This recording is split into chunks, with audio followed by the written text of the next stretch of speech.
कि भाग्य का परिवर्तन कर सकता हूँ? हाँ, कर सकते हैं। वो चीज मिल जाएगी। भगवान के लिए तप करो, भजन करो।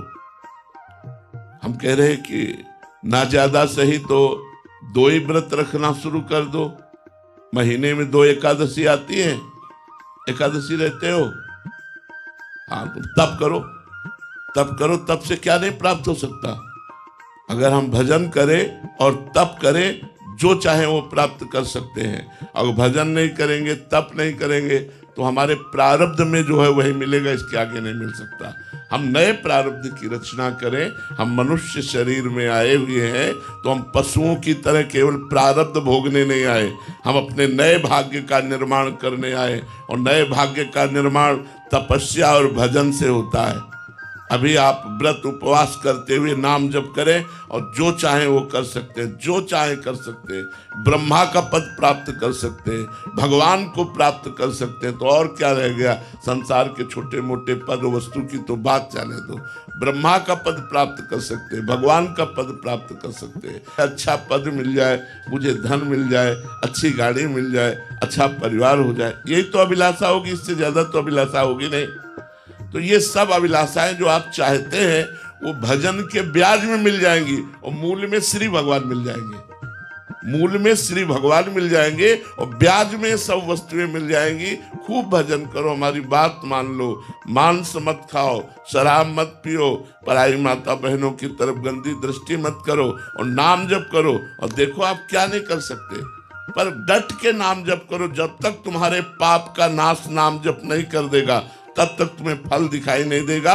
हृदय में जलन होगी, मन चंचल रहेगा। और जिस दिन तुम्हारे सारे पाप नष्ट कर पाया नाम जप, उसी दिन आनंद की धारा बह पड़ेगी। आप विश्वास रखिए, विश्वास कीजिए। भगवान बहुत करुणामय है, पर बिना भजन के नहीं। जो जस करे तास फल चाखा। संतों ने कहा कर्म प्रधान विश्व रचि राखा। कर्म प्रधान विश्व रचि राखा, जो जस करे तास फल चाखा। ये कर्म के प्रधानता से विश्व में सुख दुख का संयोग प्राप्त होता है। यदि आप अभी तप का अनुष्ठान करें, नाम जप करें, सब मिल जाएगा।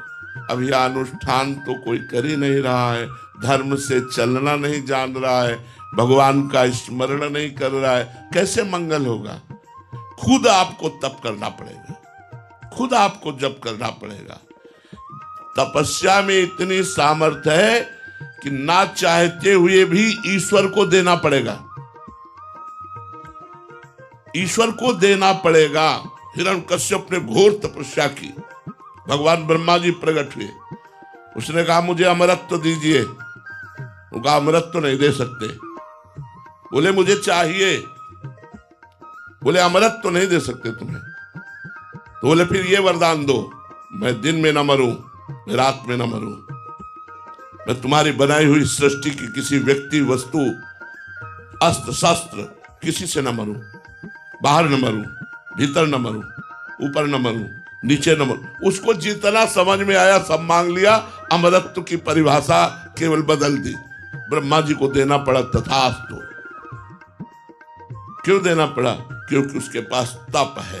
अब उसने जो आतंक मचाया तो भगवान ने ऐसा रूप धारण किया, न नर न सिंह, नरसिंह, न दिन न रात संध्या, न बाहर न भीतर, डेहरी में फाड़ के फेंक दिया भगवान। तो तप में इतनी बड़ी ताकत है कि ना चाहते हुए भी भगवान को देना पड़ेगा।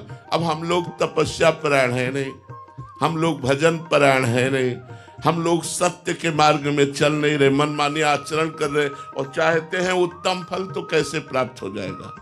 ड्रामेबाजी पाखंडबाजी से उत्तम पद की प्राप्ति नहीं होती। सत्य का अनुष्ठान करने, ड्रामा थोड़े दिन चल सकता भैया, थोड़े दिन, लेकिन पूर्ण आपको सुख नहीं प्रदान कर सकता। पूर्ण सुख भगवान की शुद्ध शरणागति में ही है, भगवान के भजन में ही है।